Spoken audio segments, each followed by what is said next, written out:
Bienvenue dans Expat et compagnie, le podcast qui explore les histoires de ceux qui ont choisi de quitter leur pays d'origine pour partir à la découverte du monde et vivre de nouvelles aventures. À travers des témoignages uniques, ce podcast vous emmène au cœur de l'expatriation. Bonne écoute!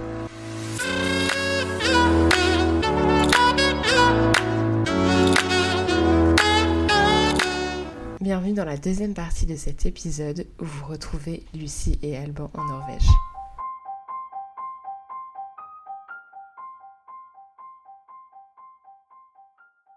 Qu'est-ce que la Norvège vous a appris? En tant que personne, j'entends. Pas facile, hein. Question philosophique. Bah ouais, j'avoue. Mm. Moi, je dirais que j'avais déjà ça ancré en moi depuis assez jeune, de sentir que les études et ensuite le travail n'étaient pas une fin en soi, je dirais. Et je pense qu'inconsciemment, et en partie consciemment, il y a eu cette volonté d'aller dans un pays qui était très aligné avec ça. Et c'est pour ça qu'il y a eu cet appel de la Norvège. Et ici, il y a certaines personnes qui vont être quand même un peu des bourreaux de travail. Ils vont avoir besoin de cette reconnaissance via le travail. Mhm. Mais ce qui est très différent, c'est que tu peux l'avoir sans faire du présentéisme, sans te tuer à la tâche. Et d'ailleurs, en général, ça va être pas forcément bien perçu de faire des heures supplémentaires, travailler pendant son congé paternité ou maternité, je t'en parle même pas. Donc, réaligner vraiment que le travail, c'est pendant certaines heures et qu'après, au-delà de ça, c'est ta vie familiale. C'est quelque chose qui ici est, apprécié, peut-être même trop, quelque part. Ça peut être, peut-être une contrainte pour certaines personnes de sentir autant cette pression de devoir, hem, assurer aussi à fond dans son rôle de parent. Mais moi, c'est quelque chose que j'apprécie beaucoup, de vraiment faire cette distinction entre travail et vie privée, tout en nous donnant l'opportunité de mener quand même, aussi bien carrière et famille de front. Ouais, et moi, je dirais que ça m'a plutôt appris sur moi que je pouvais aimer le calme. Le calme et la reconnexion avec moi, avec la nature, parce que en ayant grandi, à Paris intramuros, j'ai toujours eu l'impression que moi j'adorais être, tout le temps avec plein de monde, dans des endroits plutôt, animés, je dirais. Et et au final ici, en fait, j'ai appris que, bah, non, en fait, j'adore, aller dans la forêt avec ma chienne, quand il y a pas de bruit, qu'il y a la neige qui craque sous mes pieds, j'adore, me poser sur ma terrasse et qu'il y ait aucun bruit, aux alentours, voilà. Quand on a la chance de voir les aurores boréales depuis chez nous, ça c'est quand même, un luxe Waouh. aussi. Ouais, c'est clair. Même si Oslo n'est pas forcément réputé pour les aurores, il faut aller plus au nord, mais ça fait quelques années qu'on a cette chance, Oui, Waouh. et maintenant, moi, j'en ai vraiment besoin d'aller faire ma balade quotidienne dans la forêt, avec ma chienne qui a besoin forcément de sortir, mais parfois il y a notre famille qui vient nous aider. Du coup, par exemple, mon père va beaucoup s'occuper de ma chienne, et ben, je le sens que ça me manque, ces moments où je suis pas dans la nature avec elle, tranquille, quoi, et voilà, ça m'a vraiment, je pense, appris ça sur moi. Waouh. Merci pour ce retour, hyper, personnel, finalement hyper intime. Ça me parle, je pense que ça parlera aussi à mes auditeurs. J'aimerais maintenant, qu'on prenne un petit peu de recul et qu'on revienne sur votre, parcours d'expatriation. Est-ce que vous vous souvenez de, ce qui a déclenché la première fois, l'un ou l'autre, hein, séparément avant votre rencontre, l'envie ou la décision de partir vivre à l'étranger? Est-ce que c'était plutôt un coup de tête, une opportunité professionnelle ou juste une envie de changement, par exemple? je pense on va avoir 2 réponses, très différentes, j'imagine, mais est-ce que toi, tu te sens de peut-être répondre en premier. Ouais, moi, je pense que j'ai été attirée vers, l'étranger très tôt, parce que mes parents sont partis en expatriation en Chine quand j'étais au lycée. Moi, je suis restée en France et je voyais un peu, bah, les avantages à vivre à l'étranger, les voyages qu'ils pouvaient faire, en étant basés en Asie. et et du coup, moi, en étant restée en France, c'est vrai que je me suis toujours dit, «Faudra que je le vive à un moment ou à un autre».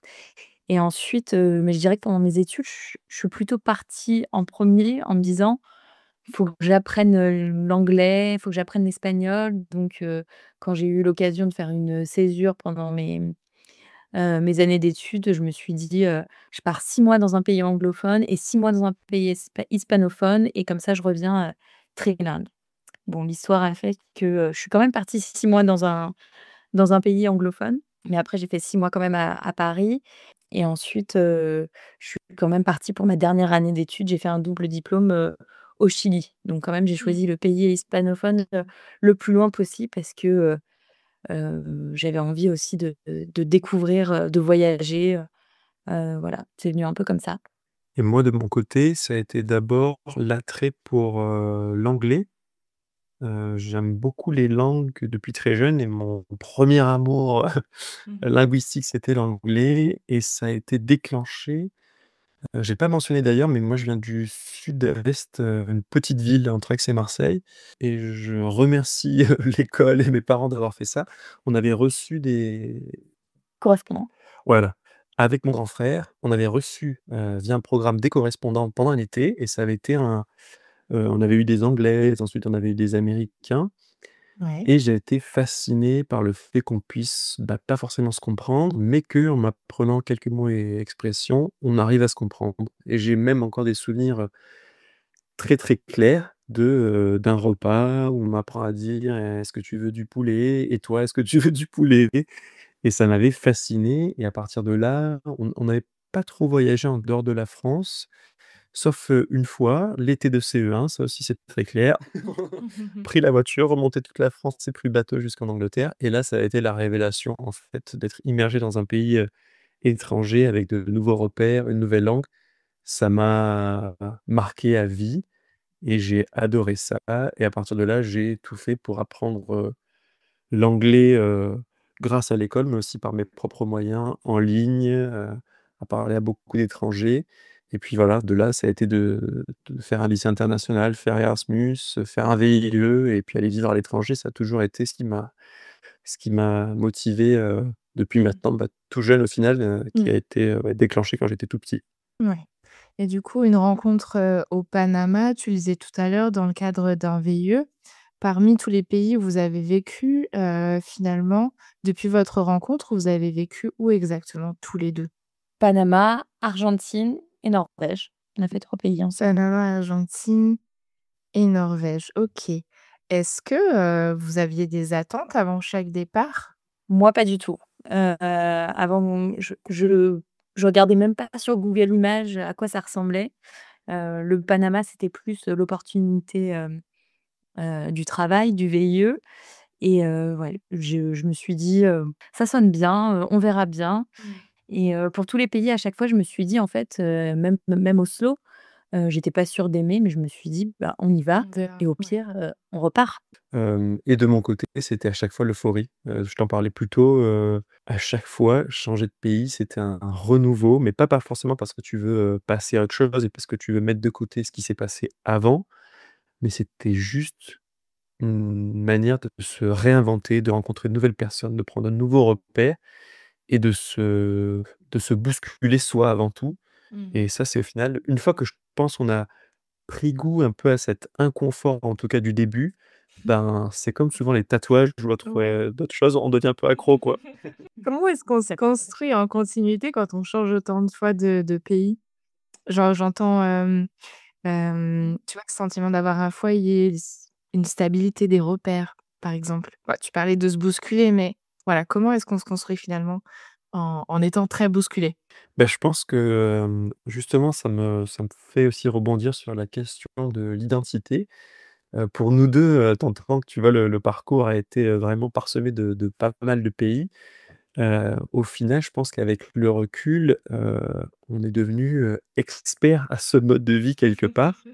Mais d'un autre côté, tu sais, tu as parfois des moments où tu te dis: «Mais quelle aurait été ma vie si j'étais resté en France? Quelle aurait été ma vie si j'étais resté proche de mes amis d'enfance ou ceux de mes études?»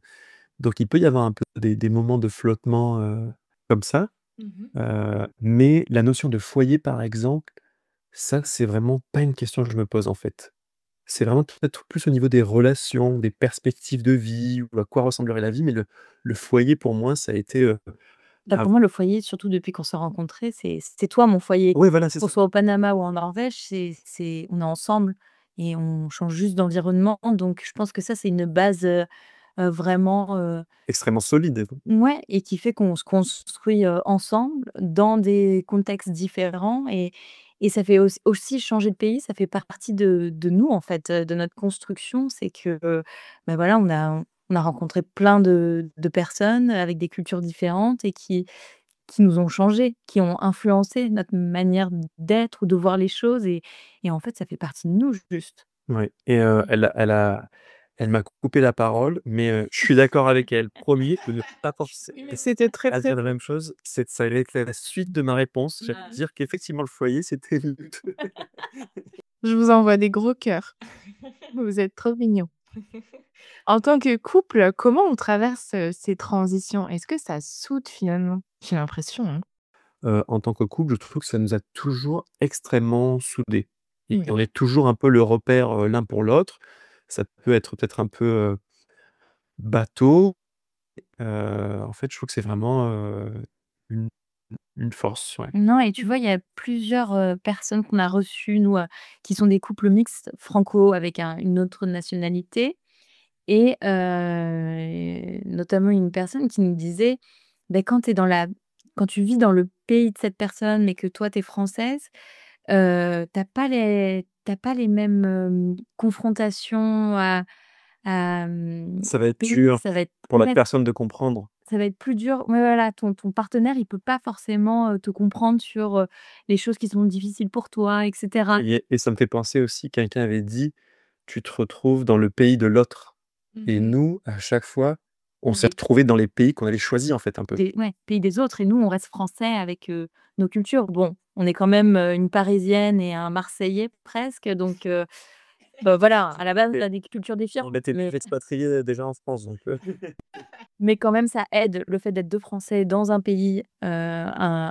étranger, je trouve que ça aide beaucoup à souder le couple. Mmh. Est-ce qu'avec le recul, il y a une expatriation que vous referiez autrement? Autrement, je pense pas, hein. Vous regrettez pas non, parce que vos choix? non. Non? Non, je pense qu'on a Mmh. tout fait, on a essayé de faire, les meilleurs choix possibles sur le moment, et au contraire, je pense que enfin, j'ai peut-être que c'est moi qui suis un peu trop, optimiste, mais j'ai l'impression qu'à chaque fois, on a fait les bons choix et par exemple, l'Amérique latine, on se dit: «Oh, on aimerait bien y retourner» Ah ouais, c'est avec nos filles trop, cette trop, fois. trop, ouais, Ouais. ouais. Pour qu'elles connaissent parce qu'elles connaissent, pour moi, c'est dingue qu'elles connaissent juste un pays qui est super propre, super respectueux, où tout fonctionne, où tout est très bien, très carré et parfois je me dis: «Mais faut qu'on les emmène au Panama où c'est fait un peu plus le bazar et où tout fonctionne pas et ça met un peu ta patience à rude épreuve» et Bon après, tu vois, elles ont aussi le métro parisien et le sud de la France pour découvrir ça, mais non, mais ouais, donc non, au contraire, on a plutôt envie de revivre. Ça sera forcément très différent parce qu'on ne sera pas aux mêmes, époques de nos vies, mais on a envie de revivre certaines expatriations. Ouais. On arrive bientôt à la fin de cette interview. Je vais vous poser une dernière petite question sur la Norvège. Mais pas forcément sur la Norvège, en fait. C'est quoi la première chose que vous faites quand vous arrivez dans un pays? bah, moi, tu vois, j'avais réfléchi un peu à ça pour les gens qui se demandent si c'est dur d'aller vivre dans un nouveau pays et je pense que, bah, déjà, on a à chaque fois eu le confort soit d'arriver dans le cadre d'études ou alors d'avoir, un job qui était déjà, signé, on va dire, ou qui était sur le point de l'être, donc on avait un peu cette sécurité. Ouais. Donc quand il y a pas ça, j'imagine que c'est déjà une difficulté supplémentaire, mais une fois que tu as ça, moi je trouvais vraiment que c'était, Google Maps. Où est mon supermarché le plus proche? Où est ma salle de sport la plus proche? Où est enfin, tu vois?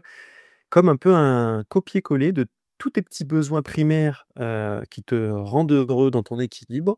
Comment tu vas reproduire ce quotidien que tu aimais tant dans un pays, dans une autre ville ou dans un autre pays? Et c'est ça au final, je trouve qu'on a appris à faire cette gymnastique et que nous, ça nous semble, Mmh. très, très facile. Voilà, ta carte de transport, tes supermarchés, tes clubs de sport, OK. ton boulot. Voilà. OK, mais il y a quand même, Ouais. du coup, le travail qui finalement est votre premier ciment, quoi. Sans le travail, Ouais. Oui, Surtout en Norvège, ça peut être très vite compliqué si tu as pas le travail, c'est ça. financièrement. Et c'est un vrai vecteur d'intégration aussi, donc c'est vraiment important. Ouais, ouais, ouais. Mais aussi, je pense que dès qu'on arrive dans un pays, en tout cas, moi, j'ai la soif de découvrir, ce pays et Alban peut en témoigner, je le réveillais, tous les matins en lui disant: «C'est bon, j'ai déjà, 3 programmes à te proposer pour la journée, on peut aller là, là, là, là, là» et voilà et super. la mort dans l'âme, il me suivait dans toutes ces ces petites aventures, pour, découvrir, à fond, le nouveau pays. OK, super. Alors maintenant, on va passer à la petite interview dans l'interview. Comme vous êtes 2, on va dire que Lucie, tu réponds en premier et Alban enchaîne. Quel est ton endroit préféré au monde? Sur ma terrasse sous les aurores boréales. OK. Alban? Et là, super dur parce que, ouais, mon cœur balance entre aussi, les aurores, mais peut-être plus au nord. Mais tu vois, il y a quand même un paysage qui me manque particulièrement et qui a aussi une grande importance dans notre, parcours de vie, je dirais les îles Saint Blas au Panama. Ah ouais, trop beau. Waouh! Quelle est, ta meilleure découverte culinaire en Norvège? Voilà, tu lui mets, des bâtons dans les roues, le type. Bah oui, je sais, mais justement, il faut quand même trouver quelque chose à dire là. Et vous mangez pas, rien. Il y a quand même un petit truc. Ah non, vas-y, pardon. Bah, le fromage norvégien, il est pas très connu, mais en fait, ils en ont vraiment des très bons et C'est le par en ils ont tube, du coup. pas celui en tube, hein, le vrai de la fromagerie, ouais, ils en ont vraiment des super bons, en fait. Ils commencent à gagner des concours et ça Ah, ça ça gagne à être connu. bah voilà, pour des Français, c'est important. Eh oui. Et de mon côté, alors là, je lui donne un tips, et il y a aucun sponsor, mais il y a une chaîne de restaurants italiens à Oslo, notamment, qui s'appelle Olivia, qu'on aime beaucoup et le tiramisu de chez Olivia, bah, il est très bon. Attends, Pas du tout, non, c'est Pas ça. c'est norvégien, mais c'est un très bon tips. Non, mais attends, toi, tu as rien de Canal Bolé? Ah oui, oui. Ah, Bah si, c'est quoi Canal t'en Bolé? mangeais pas avant? Tu sais, c'est les cinnamon rolls, les roulés à la Ah oui, cannelle. oui, oui, les roulés à la cannelle. Mmh. Ben oui, si, quand même, parce que je pense qu'on ne mange pas partout. Moi, c'est au Saint-Brieuc ici, toi, c'est découvert dernièrement, mais Ouais, ouais. j'avoue. Allez, un truc positif. Bon, bah, maintenant, ça va être ta question préférée, Alban, mais celui-ci d'abord, hein. Quelle est ta pire découverte culinaire en Norvège? J'hésite entre heu, quelques op Tu as 8 ans, petit? ça m'a vraiment choquée et du coup, je l'ai pas goûté, mais le saucisson de baleine et le saucisson de renne. Pardon? Moi, je J'étais dirais, pas prête. Non, non, attends. Pardon, pardon, j'étais pas du tout prête. Du saucisson de Ouais, c'est-à-dire? ouais, ils ont en Norvège, ils ont des petites baleines qui sont encore, pêchées, hein, ouais, ouais. Et c'est et légal de qui pêcher du des coup, baleines? ils en font comment? C'est légal, ouais. De pêcher les En tout cas, cette espèce-là, Cette ouais. espèce-là, OK, ouais. d'accord. C'est une petite espèce de baleine, mais bon, moi je trouve que c'est quand même incroyable qu'en 2025, ils soient toujours autorisés à pêcher même cette petite, espèce de baleine et du coup, bon, j'en ai jamais mangé, mais ça m'a vraiment choquée d'en voir ici. Waouh, OK. Bon, bah, Et puis le saucisson de renne parce que, bah, le renne, moi je le vois dans la neige, enfin ça fait bah, partie oui. des paysages enchantés de la Norvège. Ah oui, OK. Bah, écoute, je suis assez choquée, ouais, de cette, découverte. Et moi, dans un truc peut-être un peu plus simple, mais en tout cas très traditionnel, c'est le lutefisk, qui est un poisson un peu, fermenté sous terre, en gros et je crois que c'est plutôt un plat pour les fêtes. OK, bon, bah, il y a encore un peu de taf, hein, niveau intégration, culinairement parlant, on va dire. Hem, et beh, je suis encore sur la baleine, pardon, j'en ai perdu ma question. Je suis pourtant la petite interview dans l'interview et c'est dans chaque épisode, j'ai pas besoin de réviser, mais là, c'est quoi ma dernière question? T'en fais pas. Ah ouais, non, je m'en remets pas. Honnêtement, je suis, ah ouais, non, le saucisson de baleine là, ça devrait faire un gag. Faut que je me concentre là quand même. C'est quoi madame artiste? On va t'en envoyer. Ah mais si, c'est l'anecdote. Je suis bête. Bah oui, non mais évidemment. Donc comme vous êtes 2, c'est pareil. Est-ce que vous avez une anecdote en commun que vous avez préparée et que l'un de vous va raconter ou pas? Non, mauvais élève. Et pour finir, dernière question, est-ce que vous avez une anecdote liée à votre expatriation en Norvège à nous raconter? Oui, alors, celle qui me vient à l'esprit, c'était, un jour, on va chercher notre fille, à l'école, donc il y a pas si longtemps et hem et je vois c'est Alban qui va la chercher dans sa classe et qui sort de l'école avec elle et je vois qu'il a les yeux tout rouges, je le vois qu'il est il est vraiment, vraiment pas bien et je me dis: «Mais» et je lui dis: «Mais qu'est-ce qu'il y a et tout?» Il me dit: «Non, je veux pas en parler, devant notre fille et tout». Je dis: «Oh là là, mais il s'est passé un truc, grave quoi à l'école» et hem et ensuite il m'explique, qu'en fait, quand il est arrivé, il a vu des cartons, d'anniversaire dans beaucoup à la place en fait des casiers des élèves, dans beaucoup de casiers, mais pas celle de notre fille et du coup, en fait, bah, là, ça nous a rendus trop tristes. On s'est dit: «Ah mince, elle est pas invitée, peut-être parce que c'est la petite étrangère, peut-être parce qu'on parle pas assez bien norvégien» et du coup, les parents, bah, la flemme de nous inviter parce que souvent tu dois rester avec les enfants. Donc bah, là, c'est vrai que tous les 2 on s'est dit: «Mais quand même la Norvège pour un pays super égalitaire, mais comment ça se fait?» Enfin voilà, on était dans tous nos états et surtout, bah, ça nous faisait trop de peine pour notre fille et moi j'étais déjà en train de remettre tout en question en disant: «Tu vois, on aurait dû la mettre à l'école française, ça serait pas arrivé». Hem et puis au final, je demande à la maîtresse un peu innocemment le lendemain: «Oui, est-ce qu'il y a des règles, pour l'anniversaire? Si on doit organiser son anniversaire et tout?» et en fait, elle nous explique que oui, il y a des règles très précises pour inviter les enfants aux anniversaires. C'est, parce qu'en fait, ils sont dans des écoles à plusieurs niveaux. Donc, notre fille, elle est dans une classe de 3 6 ans et hem et elle nous dit, par exemple: «Vous pouvez inviter tous ceux qui sont nés la même année». Ou alors, vous pouvez inviter, toute la classe aussi, c'est possible, mais tu as pas le droit d'inviter quelques personnes de la classe. Et nous, en l'occurrence, c'était le cas où la personne avait invité, tous les enfants de la même année. Oui, c'est ça, le groupe des grands, quelque chose Ouais. comme ça, ouais. Voilà, Mmh. Mmh. donc c'est pour ça que notre fille n'était pas invitée.